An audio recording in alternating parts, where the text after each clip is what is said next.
Great. So hi, welcome everybody. I'm really happy to be able to say that this is our first Transitions Alliance webinar series.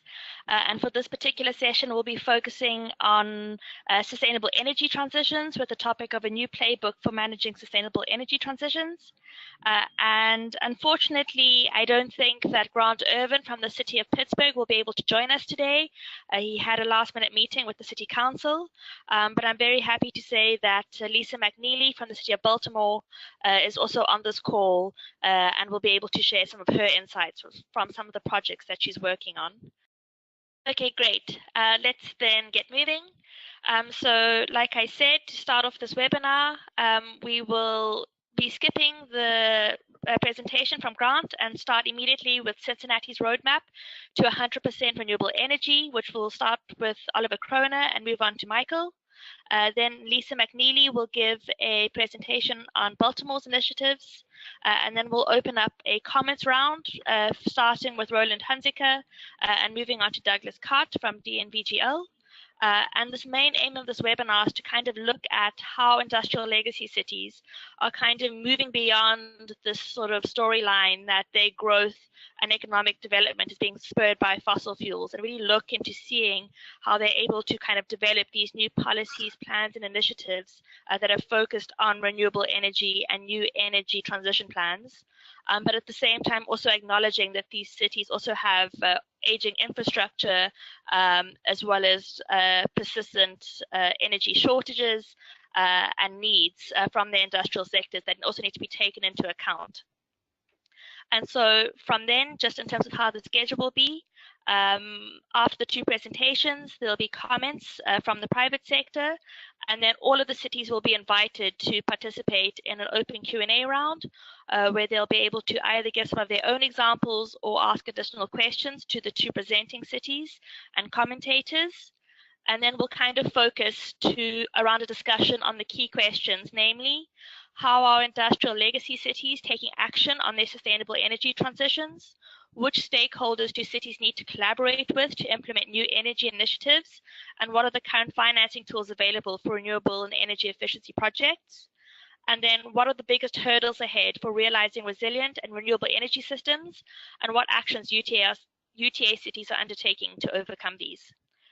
So with that, I could maybe ask if Ali and Michael, would you like to take over?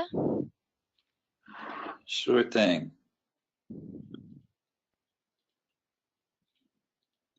Are you able to see us? Yes. Great. So this is Ali. I'll give a quick introduction and some broad context and then hand it over to Michael to get into our renewable energy strategies. So I know we have an international audience. If you're not familiar with Cincinnati, we are a city of about 300,000, city proper, and located in a metro of about 2.1 million.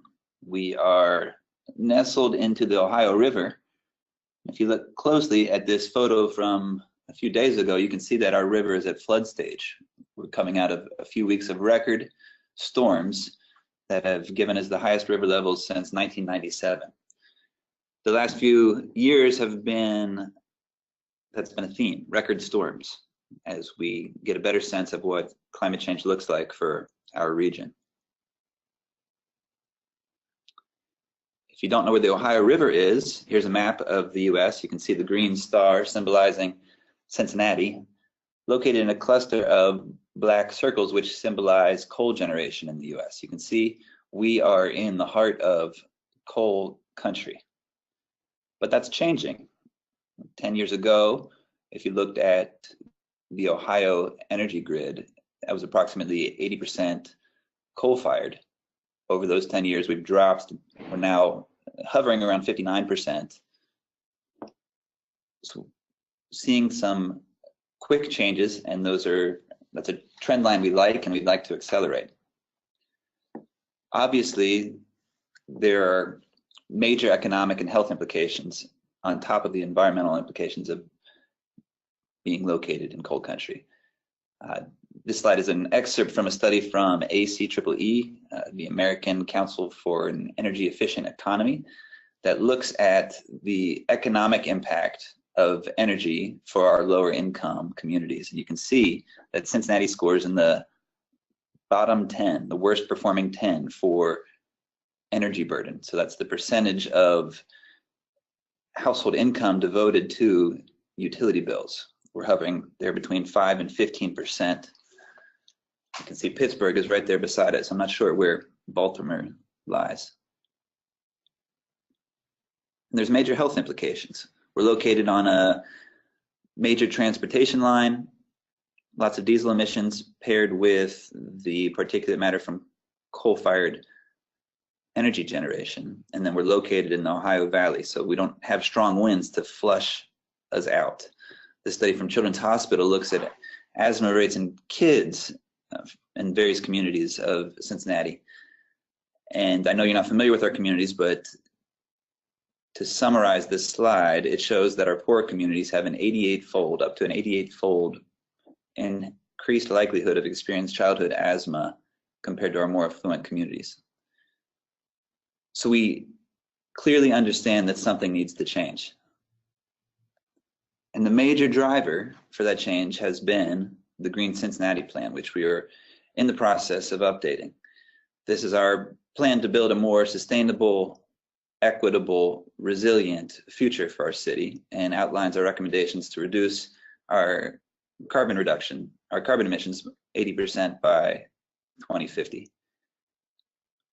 This has been an enormous community engagement process. We've heard from thousands of residents, engaged hundreds of organizations. We've done an analysis of peer cities and the strategies that they're using.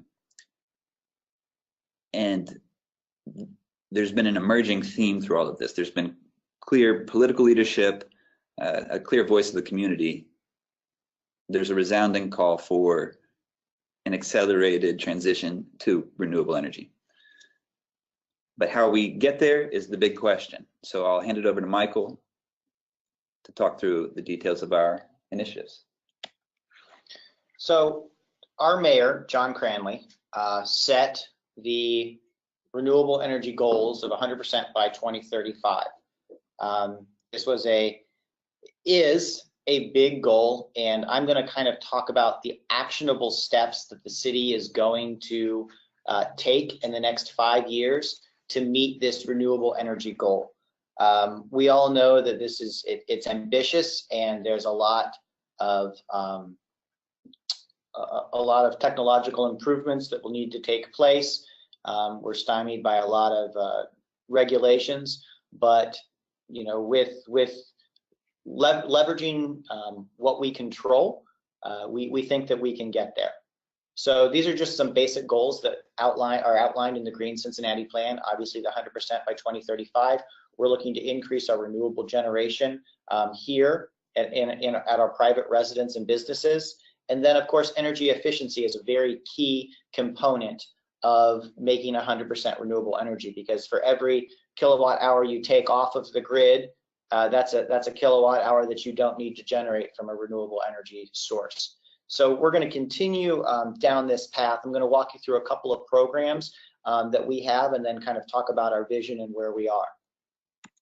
So first of all, the largest carbon abatement strategy that the city of Cincinnati currently employs is our electricity aggregation program.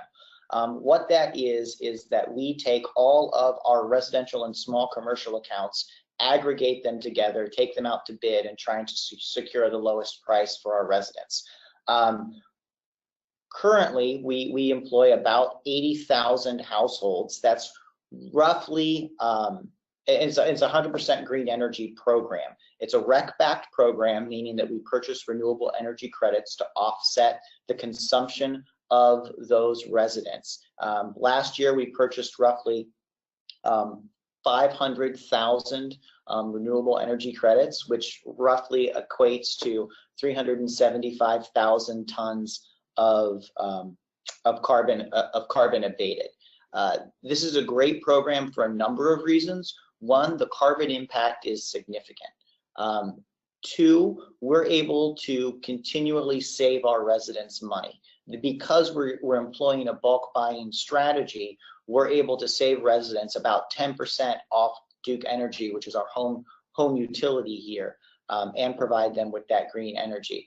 We're keeping money in people's pockets. In 2016, we kept roughly $1.5 million, and that's just for our electricity programs. And that's money in people's pockets. That's food on people's tables when we talk about, addressing the energy burden that our residents face. This is a key program that helps address that issue. We're also looking forward in this electric aggregation program. I believe we are the first community in America to pilot a green natural gas program through their aggregation program. So we are offering 100% green natural gas, and we're doing that again through the purchase of RECs. However, the RECs that we are purchasing are specifically from biogas generation sources. So we're looking at landfills, we're looking at anaerobic digesters. It really is a way, I feel, to account for the carbon impact for heating one's home. We also offer our Solarized Cincinnati program, which is, again, it's a bulk buying program to achieve an economy of scale to get discounts on the installation of solar. Solar energy in Ohio lags behind what you would see as far as adoption goes along our coasts. However, this program is key in helping prove out the concept, making our residents more comfortable with the addition of solar. One of the big growers of solar energy is this idea of social proof. And if you start seeing your neighbors engage in solar energy, you're more likely to engage in it as well. It's a fairly straightforward program where the city promises to market this program, leverage their resources behind it, and we select one or two contractors to direct all of the leads generated through this program. And as a result, we've been able to achieve about a 20 to 25% discount off residential installation rates. That really has led to a growth in the market here in Cincinnati. In 2015, before this program started, we had a very nominal number of solar installations. However, in 2017, the second year after, we've seen over a 300% growth in solar installations here in Hamilton County, which is where Cincinnati is based. A great thing about this bulk buying program is that it actually achieves a discount greater than we were able to offer back when we offered incentives for installation of solar. The city of Cincinnati used to offer up to $2,000 for residents that installed solar in their homes, and by changing the format of the program and moving to a competitive process, we really were able to really drop the costs and take taxpayer dollars out of the program for the most part, making it a more efficient program and better performing. I'm going to focus now, shift over to our city energy consumption, because really what we're going to talk about as we transition to 100% renewable energy is what we can control. And the easiest thing that the city can control is its electricity consumption. So the city of Cincinnati consumes roughly 300 million kilowatt hours every year. It's about $20 million. We consume roughly 5 million CCS of natural gas. The majority of that energy spend is in our utilities, in moving water either to people's homes and away from people's homes, and treating that water. So roughly 70% of our energy spend is in our water utilities, both sewer and in our metro sewer district. So, but when we look at our energy spend, we need to figure out ways to kind of bring that down. And the city of Cincinnati is very active in energy efficiency. For the past 10 years, we've done a series of performance contracts where we use the energy savings to pay off the investment in our facilities. So over the past 10 years, we've invested roughly $23 million in our city facilities. And when you look at that, that's looking at building improvements, shell improvements, HVAC, windows, lighting, building controls, all of those things that you really need to do to, again, lower your energy consumption, lower your carbon footprint, and it has made a significant difference in our energy expenditure, and also, to be frank, the comfort of our facilities, which has been beneficial to our employees and our residents as well. The city has also invested heavily in renewable energy at our city facilities. We have currently 27 solar installations spread out throughout the city, representing 1.7 megawatts of energy, which is roughly around 20% of our energy, 1% of our energy consumption. And we always are continuing to move forward to try and improve our buildings and improve our generation portfolio. Down in the lower right-hand corner, you're going to notice a picture of our District 3 police station. Our District 3 police station is frankly, it's an incredible building. Number one, it's a great police station, but number two, it's the only net zero police station in the country. It produces as much energy as it consumes, and the way that it does that is first, by being a very, very, very efficient building, and second, having 330 kilowatts of solar to support that energy consumption. If you guys know anything about police stations, you know that they need to be occupied and active 24 hours a day. So taking a police station to net zero is a really big accomplishment and something that we're very, very proud of. But that's not going to get us to 100% renewable energy. So one of the big initiatives led by our mayor here is this idea of, how do we go big on solar energy here in Cincinnati? Cincinnati is blessed with some assets that will help support our renewable energy goals.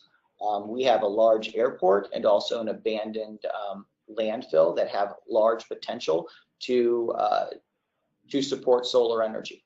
To put this in scale, 25 megawatts of solar will power roughly 20% of the city energy spend. It will power roughly all of our facilities proper, not counting our utilities, so our police, our recreation, fire, those sorts of facilities. And the way that this program is going to work essentially is, economically, the best thing that we're going to do is we're going to put as much solar behind meter at city facilities as we can. We're looking to install between 5 and 10 megawatts over the next 2 to 3 years. And then we will need to put some sort of large array. And we've currently examining our airports and, as I said, that abandoned landfill for an additional 10 to 20 megawatts. This process is moving forward. It's a two-stage process. Where we will hire a solar owner's representative to represent the city's interests, to craft the request for proposal to actually secure a buyer. We know that the engineering on solar, while complicated, is not nearly as complicated as it is for the financial engineering and the ultimate deal that will be struck. And so the city is really looking to make this deal happen, but move forward in a financially wise way. Our next phase, when you look at what the city will be investigating next, we're going to really be looking at some sort of off-site power purchase agreement for wind energy. If you look in the upper left corner, you can see a very, very small 5 kilowatt wind turbine. That's Cincinnati's only effort into wind energy, located at one of our parks facilities. And on the right side, you'll see the wind map here in Ohio. Cincinnati's down in the lower corner of the state, and you can see that we do not have a very good wind resource here in Ohio. So to move towards 100% renewable energy, we will need to start to look outside the city. And so doing that, we'll need to secure some sort of power purchase agreement. The northwestern part of Ohio is very active in wind development. And so we're very optimistic based on the pricing that we see from the corporate communities that the city of Cincinnati will be able to enter in one in the next 5 years. The reason that this is the second phase is because, well, to be frank, I'm one person here in the city of Cincinnati, and I have to stage my projects as we go forward. So these two projects will represent roughly 40% of the city's energy spend within the next 5 years. So we think we have a very straightforward and actionable way to really advance ourselves down the path to 100% renewable energy, but it will be a continual process that's going to depend on technological improvements and regulatory improvements to really make this a reality. So when we look at what we face from the city's perspective, we look at a lot of different challenges and a lot of different opportunities. You'll see by looking at these quickly that often often the subject falls in both areas. I'm just going to highlight a couple of these very quickly because I'm running out of time. When we look at our regulatory environment here in Ohio, the regulations are set at the state level.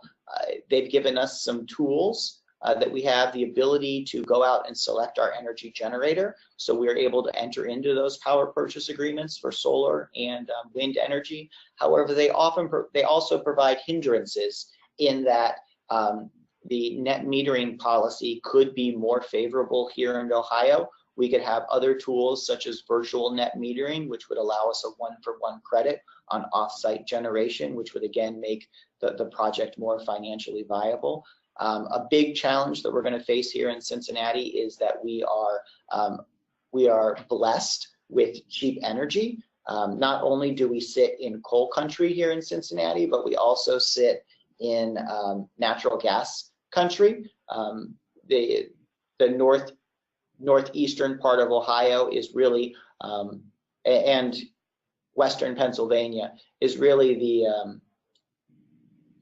it's really a growth area for shale gas and horizontal fracking, which is flooding the market with cheap natural gas, leading to a lot of a drop in stability in electricity prices.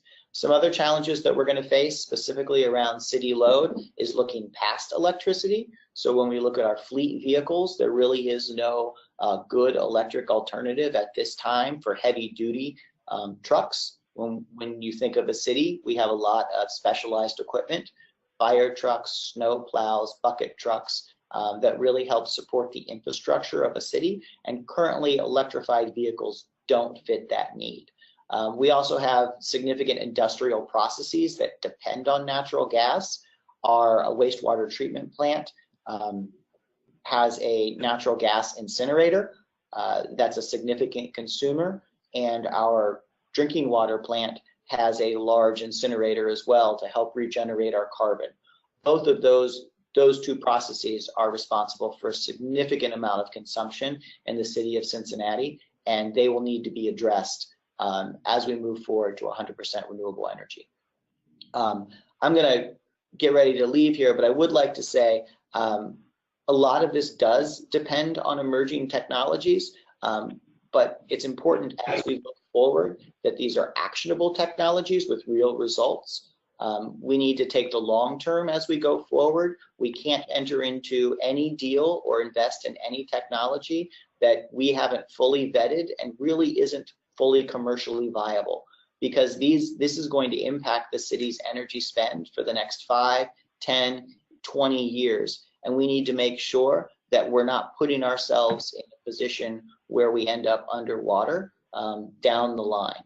So my specific concerns about these sorts of things, when you talk about investing in the Internet of Things and building consumption and LED lighting, it's important that they're going to continue to have the support.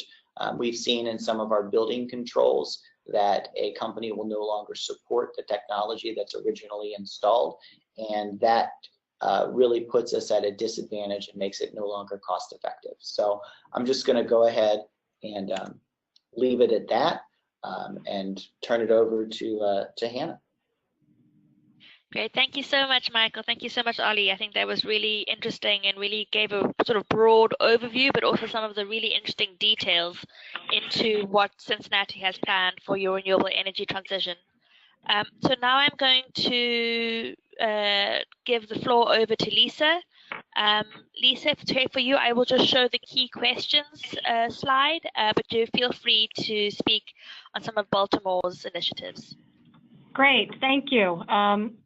So apologize for not having slides and in advance for the fact that my conversation may not flow quite so smoothly as Cincinnati's did. I'm going to be sort of gather some information from a few different sources and in a way that I've not sort of done before in presentation. But just a little bit of background on the city of Baltimore. We're about the 30th largest city in the United States. We are an independent city, meaning that we're not part of any county. We're the largest independent city in the United States, which sort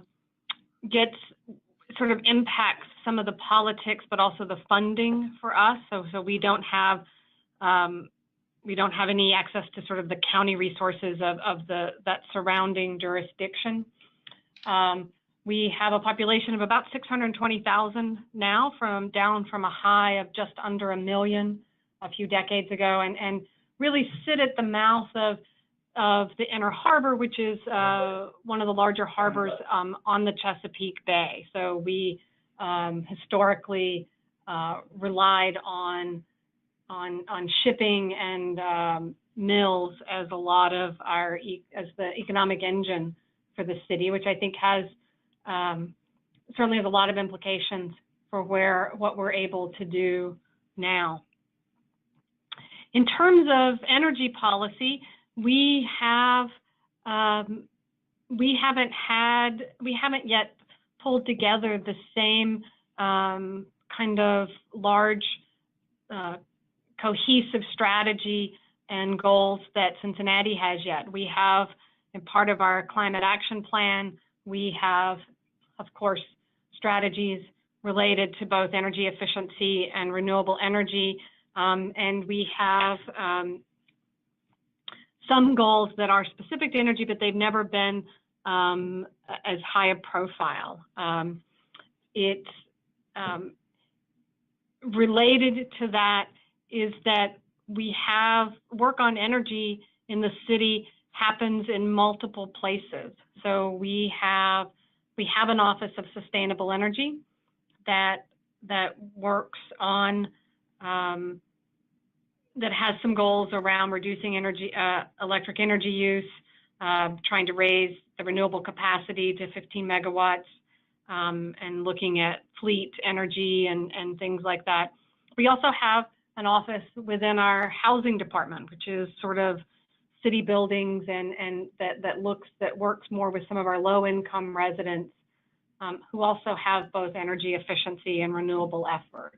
So I don't want to risk diving in too much into detail and therefore get questions that I may not quite be able to answer. But just to go through a few of those. So in the housing department, the Green, Healthy, and Sustainable Homes works on energy efficiency improvements in low-income households. They also they offer that both through sort of direct efforts, but also low-interest financing that goes both to residences and to buildings. That same office also has recently, well, let me back up. So there are then also multiple efforts within the city of Baltimore to work on, again, energy efficiency. So we have a Baltimore Energy Challenge, which is, it's launched out of my office, this office here in early 2009, but we then partnered with a foundation and with Civic Works, which is a nonprofit that also does workforce development.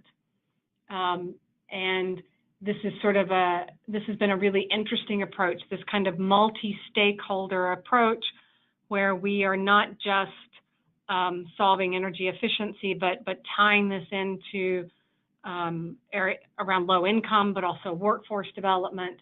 In this case, we bring in AmeriCorps, and I think work with our utility is kind of a hallmark of a lot of the efforts that happen in Baltimore.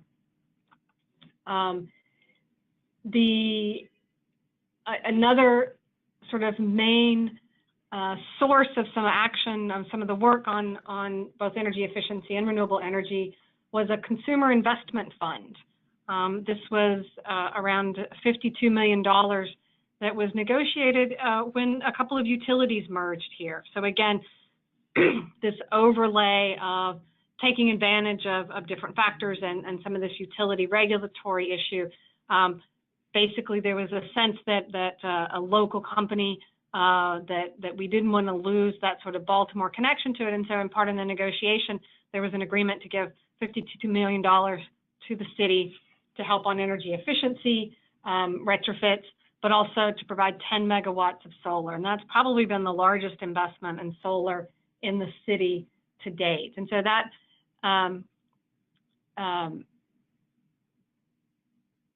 highlights sort of work that we've done with a lot of stakeholders on multiple fronts.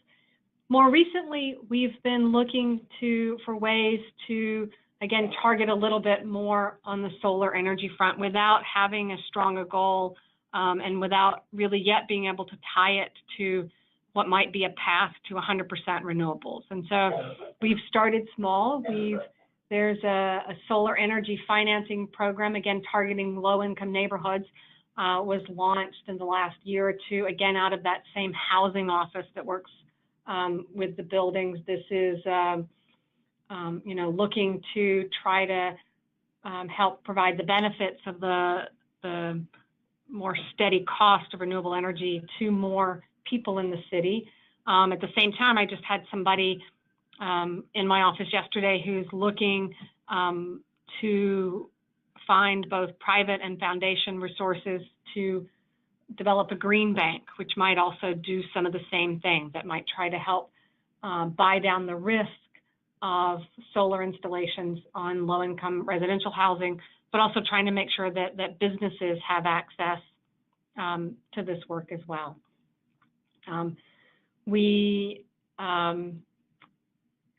Our wastewater treatment plant, again, with our Office of Sustainable Energy, has a megawatt of solar, which is, part of the 15 megawatts that the city is hoping to run. And, again, I know I'm hitting some of the same points as Cincinnati, but these are sort of the strategies that we've used, which is to try to achieve multiple goals, work with multiple partners, the philanthropy, and tie into, take advantage of opportunities when we see them. When it comes to some of the hurdles and the opportunities that we face, again, I could have probably almost written the exact same list that Cincinnati did. We similarly have low prices, but did want to dive into sort of two things, perhaps in a little bit different, a little bit more detail. One is, I think one of the issues that we have on, in terms of adopting more renewable energy and this longer term energy transition is not just the politics, either locally or at the state level, but I would say it's also the competing priorities.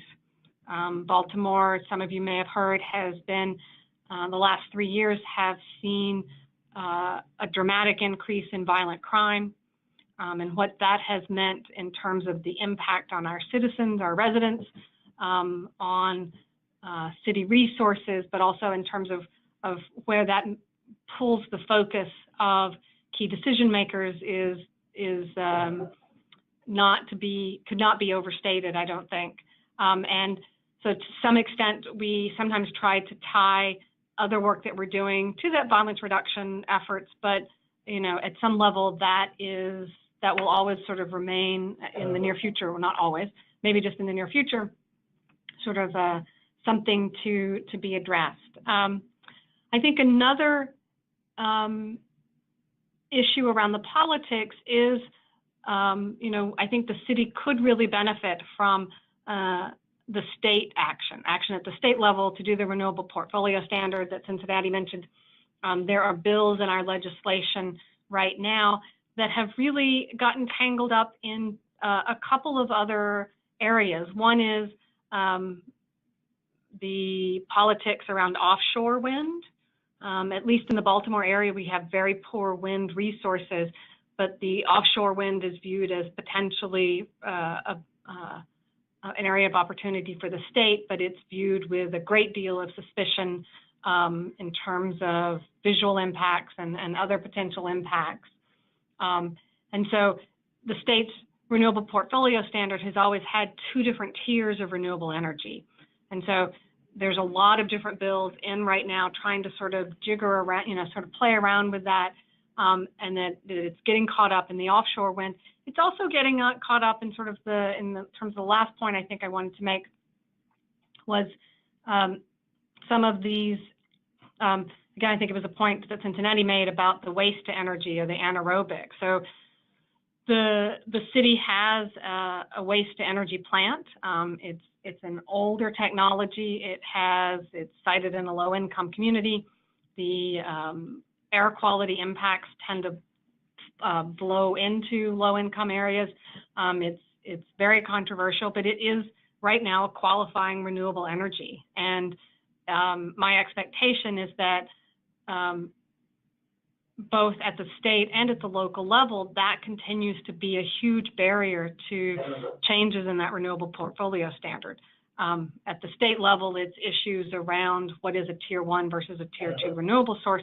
Here locally, the questions end up being, where do we then take the trash that was otherwise being burned there? And so we end up sometimes very quickly going from questions about energy transition to questions about zero waste, and how quickly we can see progress on both and how inextricably linked they are. So thank you all for bearing with me as I've pulled together a few different sources, and happy to answer questions, and hopefully this was a helpful contribution to the conversation. Great, thank you so much, Lisa, and I definitely appreciated your sort of highlighting the different challenges that I think that Cincinnati faces as well, but didn't necessarily bring up in their presentation. Now I'm going to quickly open up the floor to comments from both Roland and from Doug, and then we'll take it on to an open Q&A where all the cities will be able to participate. So Roland, I should be sharing the screen rights with you. So if you have a presentation, now would be the time. Thank you, Hannah. I don't actually have a presentation to share. So I would just like to really thank all the speakers for your insightful presentations.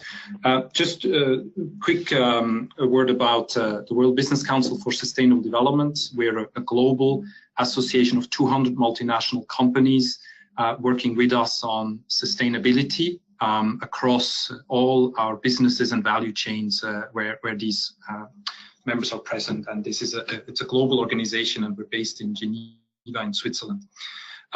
We have a very large part of our work focusing on cities, because this is where the transition for a sustainable world has to happen. And we see how much willingness and ambition comes from city mayors around the world. So this is a very positive message. And I also think what you have just demonstrated is how you're all looking at driving that transition. Now, I wanted to maybe share a couple thoughts, and then I also have some questions to the speakers, but obviously I'll hand over to Doug first to also give the perspective from the NVGL. We have been working for a number of years on our collaborative platform between businesses and cities how can we work more strategically together between these two groups? I think you highlighted it in some of your challenges that some things are outside of city control. So how do you engage with residents, with businesses, etc.? We've had some pilot projects. One example is Amsterdam here in Europe, in the Netherlands, but also San Diego, where especially Doug is based, where we've had discussions with the city on working together on developing capacity at the local level to bring in business expertise and the city vision to drive a more strategic approach around low carbon development and the energy transition.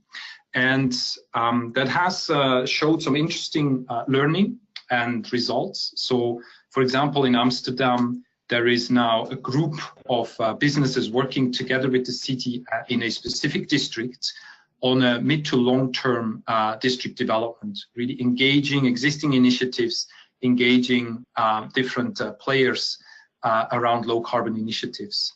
And maybe Doug will briefly speak about the experience in San Diego, where we also engaged with the city on their climate action plan and how they can engage with business. So this is some experience we'd be happy to offer also to the UTA in terms of our work going forward. And in that sense, I had mainly a few questions in how you approach that in your cities. You've highlighted a number of actions, and I think especially in the case of Cincinnati, you have some already impressive results to show in terms of the increase of renewable energy, etc. Have you done some kind of a strategic assessment, a cost abatement curve, or an overall analysis of where the opportunities and challenges are in the city? And I think you mentioned it clearly, some is within city control, but especially also when we come to the more difficult parts, which is building heating or industrial or heating networks, also transport. Have you done that, and how do you see the potential to work with the private sector on getting more action happening also from the private sector side, building owners, small and medium businesses, and residents, and how do you look at that in your city? So that would be something I'd like to maybe focus on if there's interest in the discussion part afterwards. But before that, I'd also like to hand over to Doug to see what comments he would like to make. Thank you. Sure. Excuse me. Can everyone hear me okay? Yep. Yes, great. Okay, thank you, Roland. Yes, as Roland mentioned, we have done quite a bit of work related to this energy transition of cities, and in particular, the project and work that we've done in San Diego was really to rally the private sector in support of the city of San Diego's climate action plan, which, similar to Cincinnati, calls for 100% clean electricity by 2030. So these are common goals for cities. The city of San Diego is also investigating a community choice aggregation model and kind of linking it back to a number of smart cities initiatives and also deep energy efficiency work. But the work that we did through the World Business Council for Sustainable Development was to acknowledge and recognize that the private sector has a pretty significant role to play. And from that process, we've identified a number of sort of basic needs. One was education-based, that there is a sort of outreach, marketing tech component, and education and outreach component that the city and private sector will engage in together. Another is seeking the opportunity around pilot projects or sample sites that could be used for demonstration. And the third component of that was around finance. So again, I think a lot of this sounds probably similar to what Cincinnati is doing and some of the examples that Baltimore shared. And in particular, one of the things that may be helpful, and it's not just something that's been done in San Diego, but has happened and been done in other cities as well, is seeking to find maybe a little bit of an innovative procurement approach, which is sometimes difficult for public agencies and cities to consider, but it can create, if you can shift risk away from the city and onto business partners and private entities, then there can be an opportunity to kind of deploy and try new technologies, which can certainly help with economic development. We can give some examples of that, and I can think of specifically, and maybe that it's happening but wasn't mentioned. Baltimore, I think when you're thinking about sort of the smart cities approach and seeking innovation and funding and support from private sector partners, street lighting becomes a very big first opportunity that many cities consider, and it can also help with some of the policing concerns if considered correctly. It's it's an important aspect of public safety, and when you tie the street lights into things like the 911 system or into even just police response, there are quite a few ways to sort of approach smart street lighting so that it can improve police response and create safe neighborhoods. So again, maybe it's something that's being considered currently. It is often a lot of the first place where cities start to engage smart cities, because it often has a very clear economic payback. I would say the one key thing that comes with street lighting is you must have a partnership with your utility, because the savings that you'll find with the change from sort of older street lighting technology to LED or smart street lights is that you'll have to be on an appropriate rate for that street light, and so that becomes a big negotiation between the utility and the city, which is another aspect of how the private sector is necessary in terms of making these kinds of changes. We have also earlier today released essentially a framework for cities to kind of, as part of the energy transition, as sort of a framework for cities. And I'm pleased to say that a lot of the items that we've heard from Baltimore and Cincinnati are definitely examples of what we had put into that framework. So it starts with the sustainability governance.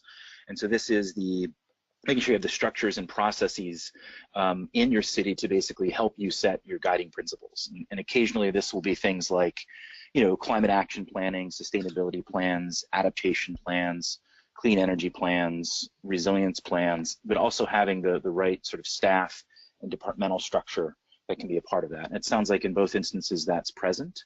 Another sort of step in the framework is leading by example, which is clear in Cincinnati's case and also in Baltimore's case. The use of energy is a big part of the framework as well, and then where that supply comes from. And then you start moving into the sort of where the challenges were, I think, in terms of what I was hearing from both Cincinnati and Baltimore, and it's the how do you innovate, how do you finance, how do you make your community more resilient? And like many cities, that tends to be the next steps in the process, as you've set the goals and you're trying to work towards implementation now. Excuse me, with financing being the biggest key. One perhaps near-term opportunity that may be helpful is there is coming to the States in some cities settlement money from the Volkswagen emissions, I guess, default. And that may be some way to be working with your state administrators on clean transportation approaches and other carbon mitigation strategies. And it's again, it's a sum of money that may be helpful for implementing city programs and policies that may help with some of that financing approach. Maybe I should pause there. I didn't ask any questions. I certainly can, but that was just kind of putting in some context some of the work we've done on our vendor engagement strategy for smart cities, as well as our energy transitions for cities.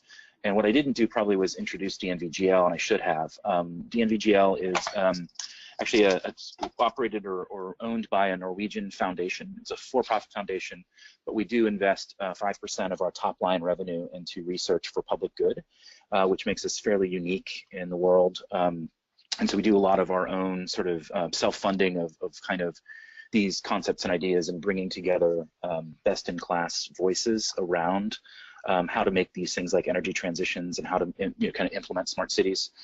We are, in our history, more than 150 years old, starting in the maritime industry. And so I think there's some opportunities perhaps for discussion around what you can do with your harbor and some blue innovation opportunities that may be appropriate for Baltimore as well, as parts of economic development, resiliency, and smart cities kind of planning. But again, let me pause and see if that triggers any kind of conversations, and then, or maybe what I should do is leave with a maybe one question that could prompt some conversation. The focus of this webinar is on post-industrial cities, And I think one of the interesting things about post-industrial cities is that there's often infrastructure in place that is underutilized. And I think it can create quite a bit of opportunity if the money and the investment can come. That infrastructure actually presents a unique opportunity as we transition often from polluting or production industries into more innovative and clean technologies. So I would be curious to see how Cincinnati or Baltimore have capitalized on the legacy infrastructure that was in place from the industrial use past while they reinvent their economies and their cities.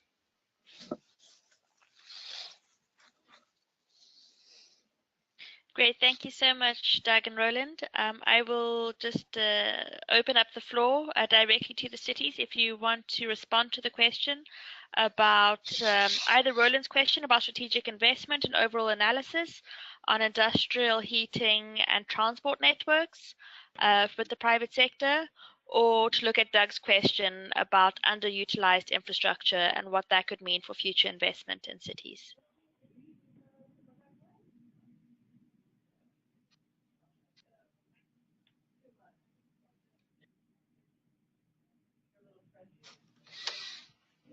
Yeah, Michael Forster here with the City of Cincinnati. I'm going to specifically talk about kind of how the City of Cincinnati is engaged with kind of the building owners in the private sector when we talk about ways to improve our built environment. So the built environment is a key chapter in our Green Cincinnati plan, and Cincinnati has been fairly active in trying to modify our building and housing stock to reflect a more energy efficient future.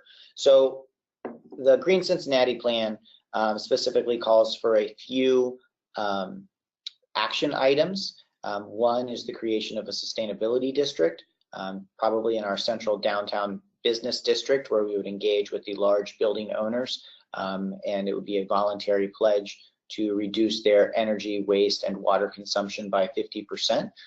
We're hoping to get that started here in the next year or so. We're also looking at commercial benchmarking ordinances, which has been put in place in 26 cities throughout the United States. Commercial benchmarking ordinance is one where large buildings must disclose their energy consumption, essentially putting a miles per gallon sticker on their building, making the invisible visible and allowing tenants to choose based on the building's performance. The idea behind that is to give the market information and allow the market to make decisions, and hopefully provide a market incentive for building owners to invest in their facilities so they can attract a higher rent and tenants. The City of Cincinnati also has in place specific tax abatements for energy efficient buildings. We offer 15-year tax abatements for LEED certified buildings. The result of this incentive is that the City of Cincinnati has more LEED buildings in it than any city in Ohio, and really we are one of the leaders in the country as far as the number of facilities that we have here in the city. We also have a specific tax abatement for energy efficiency improvements in homes and residential homes. That's based on a building's HERS score. And the reason that is in place because the City of Cincinnati is a relatively built up city. 95% of our buildings are here. And we want to incentivize the private owner as they're doing a kitchen or a bathroom or other construction projects to really look at energy efficiency. Energy efficiency is great, but it's often not one of the things that springs to the top of mind for people. And so we want, when they're actually in their home doing construction, we want them to, that's the time to get in. That's the time for them to make changes to their building's performance, to air seal, to seal their ducts, to improve efficient appliances, all of those sorts of things. So the city's working to incentivize that as well. To speak to Roland's question specifically about industrial heating and transportation, we have not really engaged the industrial sector probably as much as we should. We do have a chilled water loop that runs through downtown Cincinnati. that many of our large buildings are plugged into, but we don't have a district-wide heating system. As far as transportation goes, the city of Cincinnati is currently undergoing a transportation study. It's the first one we've done in 20, 25 years, something along those lines, far longer than we should have waited on it. But really to kind of take a look at how our roads are used today and kind of how they're going to be used tomorrow. So we don't have the results of that study yet, and that's in our transportation and engineering department, but I'm really looking forward to see what those results are. I'll add a few things there. Sebastian, you asked about the cost curve, and as part of the Green Cincinnati plan and the lens of carbon reduction strategies, we've been trying to analyze the carbon reduction potential of every recommendation we're putting forward. And when we look at the built environment, two of the big fish would be our commercial buildings and our multifamilies, which somewhat fall outside of our current strategies. So Michael touched on the sustainability district, which would focus on commercial properties. We also talked about social normalization. When we look at residential solar, it's comforting to see solar on your neighbor's house before you seriously investigate it. And we find that to be the case with many sustainability programs. There's an interest in not being conspicuously absent from sustainability efforts. So when we look at the commercial sector, it's important that we have some of our big players, our Procter & Gamble, our Macy's, our Kroger's, leading the way because other commercial players take notice. Right now, we're working on a project with our breweries. You talked about outdated infrastructure. Cincinnati used to be a major hub of beer brewing that died after Prohibition and is now being reborn. So we have a booming microbrewery scene. As we look to potential solar investment, one of our pilot projects has been to work with our breweries, and it's been very clear that the first question they ask is what other breweries are taking a look at this. So I'm just trying to emphasize the importance of that social normalization of these efforts. One other thing on the aging infrastructure, and this isn't necessarily renewable energy related, but you saw we're dealing with some pretty significant storms, serious stormwater management issues. We were early adopters of sewer systems, but that means we have now a very outdated sewer system. And one of the technologies that MSD, Metropolitan Sewer District, is piloting is what they're calling a smart sewer system, which is a series of sensors throughout the system that can detect when any given part is being overwhelmed. Those sensors are tied to essentially balloons, and when the sensor detects it's being overwhelmed, those balloons inflate and create temporary dams that can redirect the stormwater to other parts of the sewer system that have additional capacity. So that's one that's starting to get a lot of attention from other parts of the country.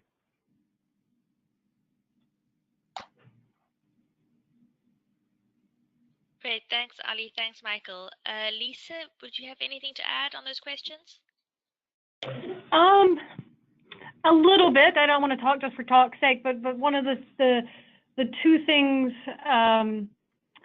that I thought about in this was I think something Cincinnati touched on, which was we have a downtown, we have a heating loop, I think, and not a chilling loop.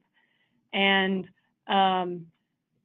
we just added an additional, I think, high efficiency cogeneration sort of booster to that system, and are working to encourage people to, businesses in the downtown area to kind of loop onto that. And I think there's even a tie into the wastewater treatment plant, that there's a CHP component, or part of the CHP that supports that loop is there. And if we're looking sort of really long term and what sort of the carbon mitigation and the getting away from the greenhouse gases, you know, this issue of how to provide our heating in a without fossil fuels, and sort of kind of figuring out what those exit strategies might be for natural gas, I think are, you know, really complex and difficult, and they're not necessarily where Baltimore is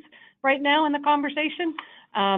I came to this position from the University of California, and that was something they were looking at, but it's a surprisingly thorny issue, and is one, you know, where, you know, like I said, I'm sort of struggling in terms of, you know, do we have businesses connect to this loop now because it's more efficient than what they're using, even though connecting to that loop means that, you know, that's a loop that has heat provided in a way where, you know, to the extent that it's from natural gas, that's much more difficult to sort of take all the way down to zero greenhouse gas emissions. And I had another point and I forgot about it. So we'll maybe move on to other questions. And if I think about it, I can share it later. Sorry. No problem. Thanks so much, Lisa. I'm sure that Doug and Roland have many more questions, but I'd like to take the opportunity to open it up to some of the other attendees. There's a number of other cities online, as well as some ICLEI colleagues. And so if anybody has any questions, feel free to unmute your microphone and direct them to either to Cincinnati or to Baltimore, or to our two commentators. And if not, Doug and Roland, please feel free to chirp in with any other questions you may have.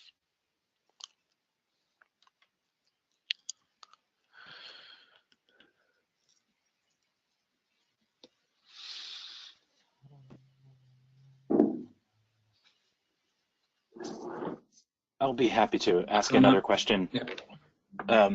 Related to the natural gas RECs, the renewable energy credits that you're looking at for Cincinnati, have you done, or has a study been completed that looks at how much potential there is available for your various thermal uses? One of the things that we're seeing broadly in energy transitions is, you know, there's an efficiency first, and then there's a move towards electrifying thermal energy use, and then kind of cleaning the electricity supply. And so, as you mentioned, you're the sort of first city that I'm familiar with that's really pursuing green gas. And I'm curious if you expect market pressure there, or if the prices will change over time, or how much of your gas usage you can reasonably offset through that REC purchasing program.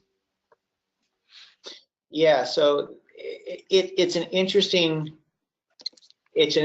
time. I mean, the focus right now obviously is on electrification, and when you look at the new buildings that the city has built, specifically our District 3 police station, there is no natural gas hookup to that. You know, that's a geothermal system, a solar array, and then obviously the grid backing all of that up. So there's certainly a desire to move away from natural gas, but we can't forget that, as I mentioned earlier, really our large consumers are these big industrial processes that require fuel to burn. We would need to drastically change the way that we dispose of sludge at our wastewater treatment plant, and install an entirely new system. At one of our wastewater treatment plants, the incinerator no longer met EPA requirements, so it was shut down. There's serious discussions and investigations about installing anaerobic digestion, which would again move us away from the natural gas and again provide opportunities for green natural gas and RECs. But our largest facility, our Mill Creek treatment plant, that incinerator was updated in 2012. So we will need to have some sort of regulatory change where the incinerator falls out of compliance and requires significant investment before we would really look at adjusting the way that we dispose of biosludge in those facilities. As far as general studies for REC potential, we haven't really undertaken what opportunity is out there. So Hopefully that answers the question.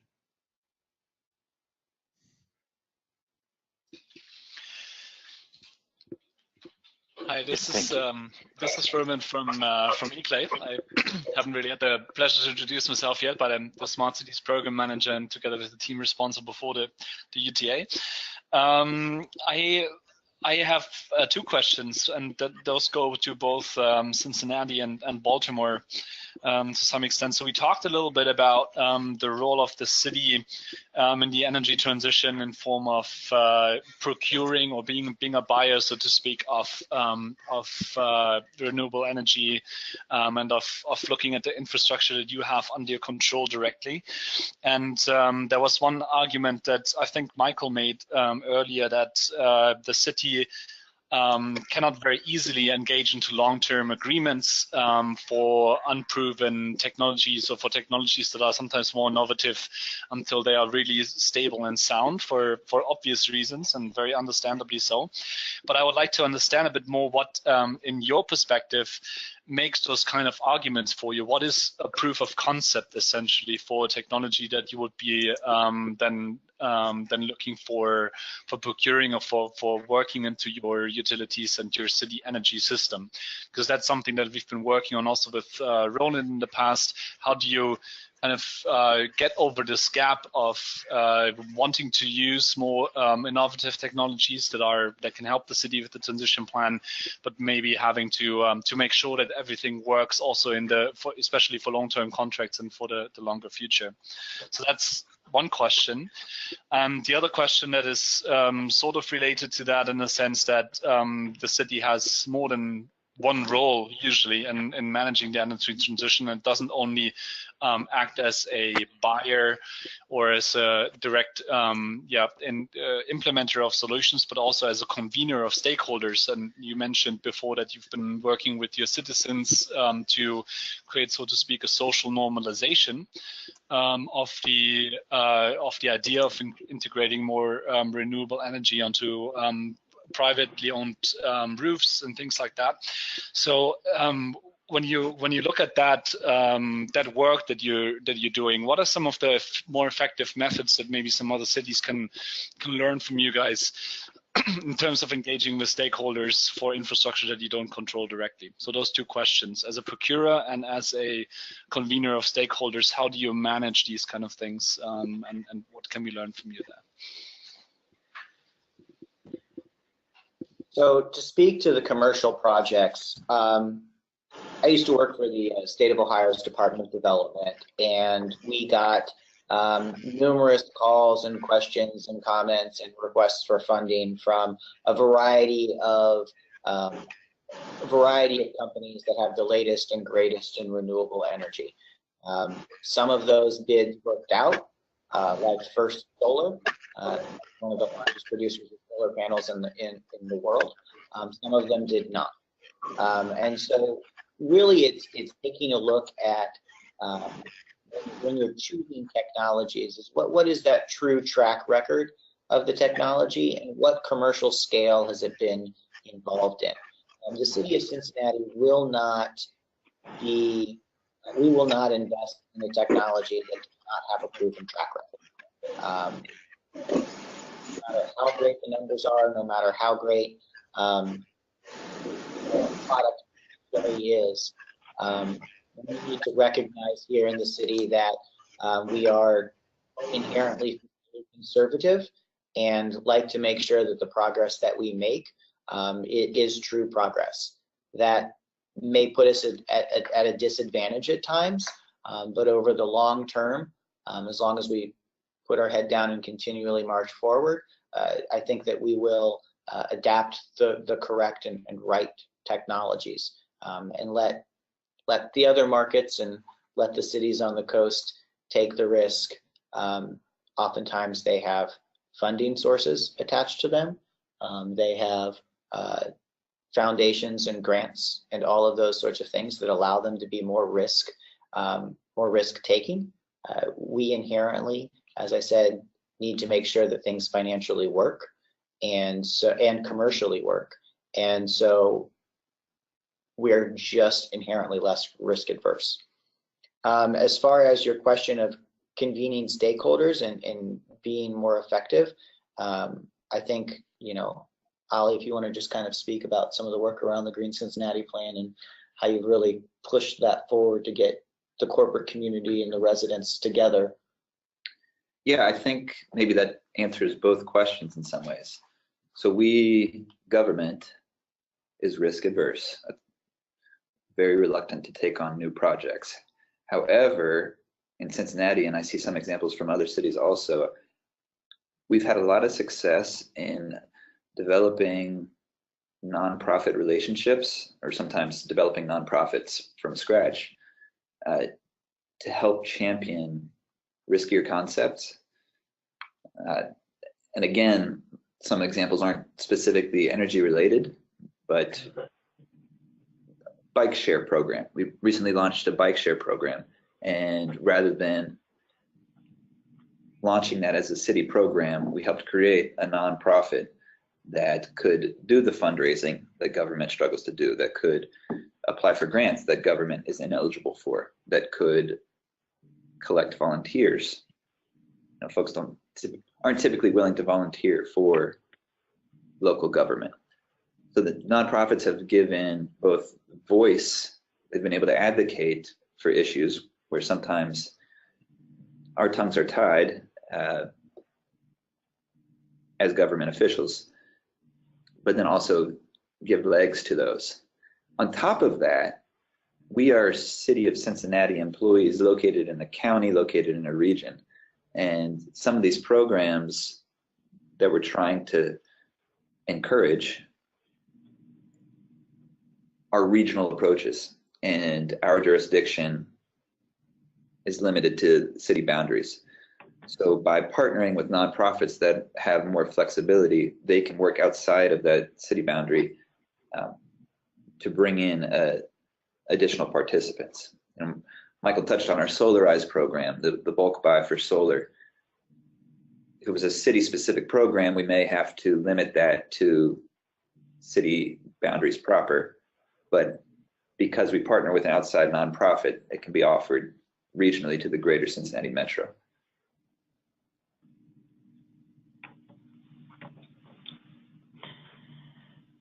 Great, thank you so much for that question. I wanted to ask whether or not Wolfgang Jung from the City of Gelsenkirchen would maybe like to share his insights regarding their initiative on the Science Park and their Solar City project.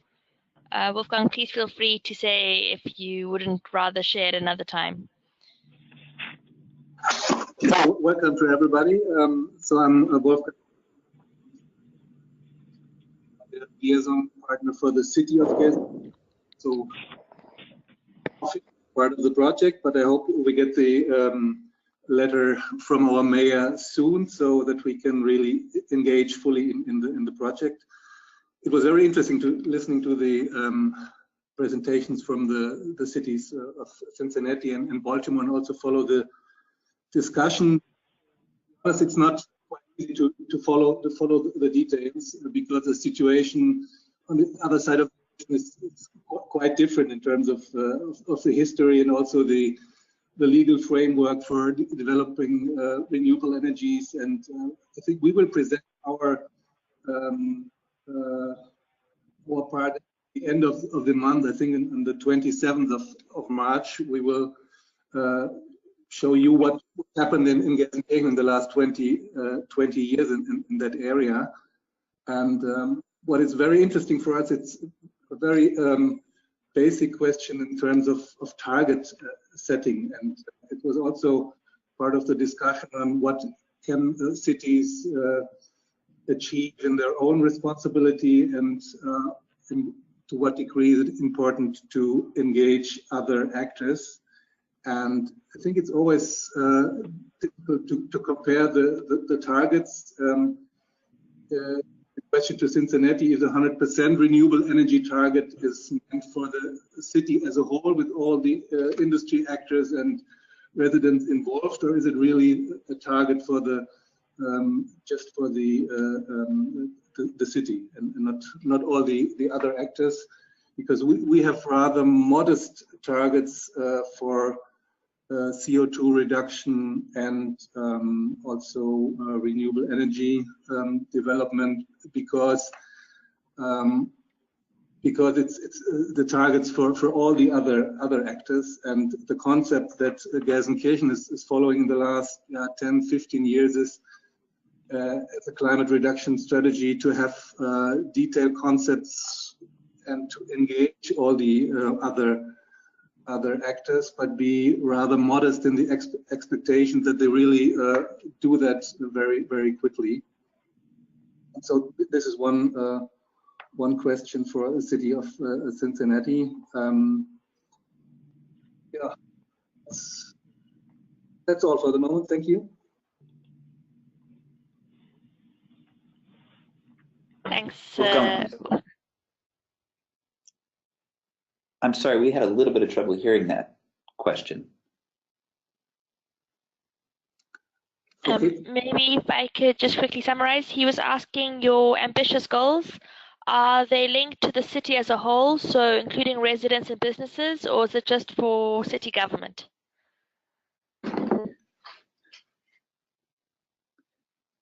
The mayor signed a commitment to take city as a whole to 100% renewable energy.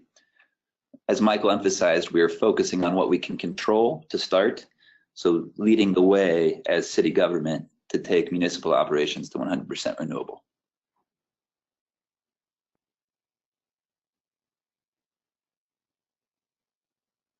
Great, Wolfgang, did that answer your question, or did you want to follow up with anything further? No, this answers the question. So this ambitious target, as I understood, is really the city itself and does not involve the other actors. No, I think it's the opposite. The ambitious target involves all the other actors, but at the moment they're focusing on initiatives that just, well, not just include the city as a whole, but starting off with the city government facilities as the first steps. Okay. While we're talking here right now, we just received an email from Fifth Third Bank, which announced that they just signed a virtual power purchase agreement that will take them to 100% renewable energy, which makes them the first Fortune 500 company to be 100% renewable energy. So we're having some support from our corporate partners. Congratulations.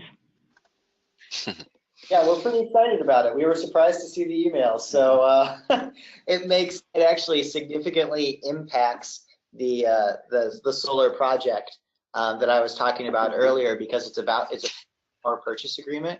I was inherently apprehensive about a virtual power purchase agreement for the offsite solar arrays and the offsite wind arrays.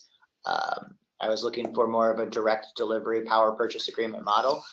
But having one of our large corporate entities enter into a solar contract that's a virtual power purchase agreement could significantly change the conversation here with leadership in the city. So I'm fairly excited, and we just got this 5 minutes ago, so I'm pretty ecstatic.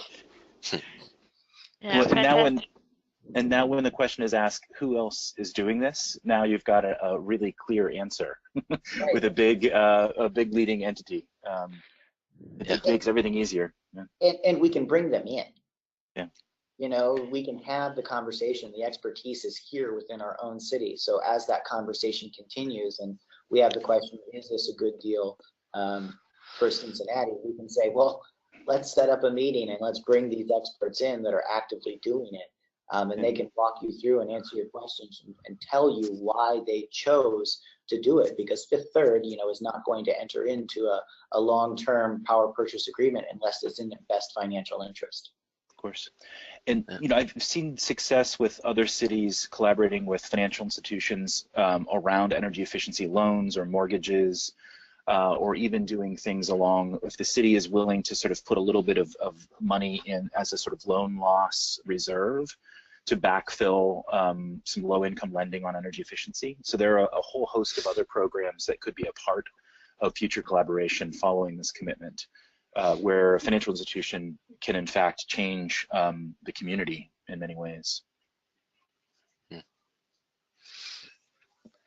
I'd like to follow up with another question from my side.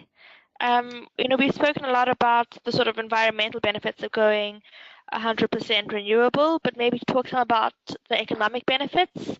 I know that we saw with the Solarized Cincinnati program, it generated 5 jobs, but how are Cincinnati, Baltimore, even Gelsenkirchen kind of seeing this growth in renewable energy companies, renewable energy technologies, and how is that then shifting to new models of economic growth for industrial legacy cities?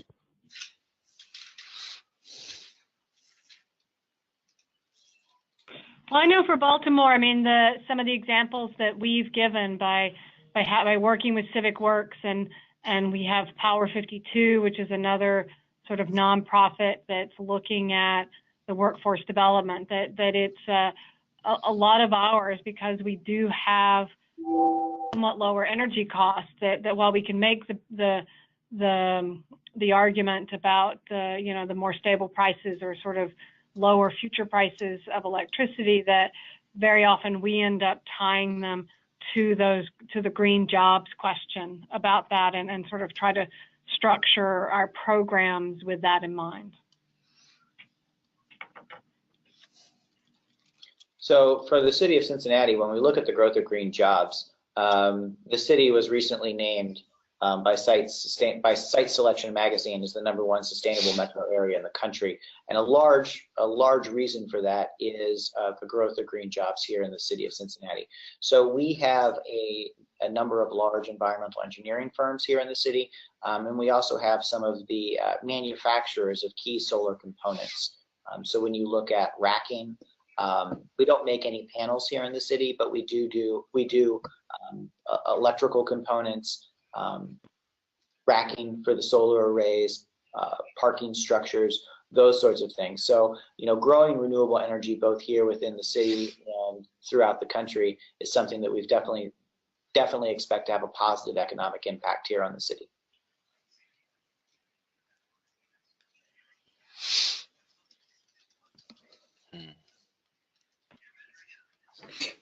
Hannah, it's Roland. May I ask another question as well? Yeah, sure, of course. Yes, hi, thanks. I wanted to pick up on something Lisa said a bit earlier in your introduction. It was difficult to adopt a more strategic approach because you said things were sitting in multiple places. So I understand responsibilities are maybe a bit dispersed. And I was wondering for Cincinnati, how have you aligned everyone in the municipality behind it? Where is it driven from, and who are the key people that drive your vision of the Green Cincinnati plan? So I think the answer to that question has changed over time. Currently, leadership is coming from the mayor's office. Last June, he signed the Compact of Mayors, announced our commitment to 100% renewable energy, and funded the update of the Green Cincinnati plan. So that really gave us top-level direction to focus on this. But I think we're seeing this leadership from him because our citizens are demanding it. This is an important issue for the people who live here, and for a long time, I think we've expected to see action from our federal government on climate change issues, and there's sort of been a shift in that thinking, where we used to say, when are they going to do something about climate change? People are now saying, what can we do? What can we do here? What can I do now? And that has really put a lot of wind in our sails. When we did the kickoff for the Green Cincinnati Plan meeting, we had hundreds of people come to attend, and the mayor pitched his vision for this 25 megawatt solar project and received excellent feedback, right? So that sort of has a snowballing effect when you have political leadership and citizenship that will embrace and support that. Now, as we roll out the Green Cincinnati plan, we have approximately 80 recommendations in the plan, and we'll look to identify a community partner for each of those recommendations to help champion that project over the next 5 years.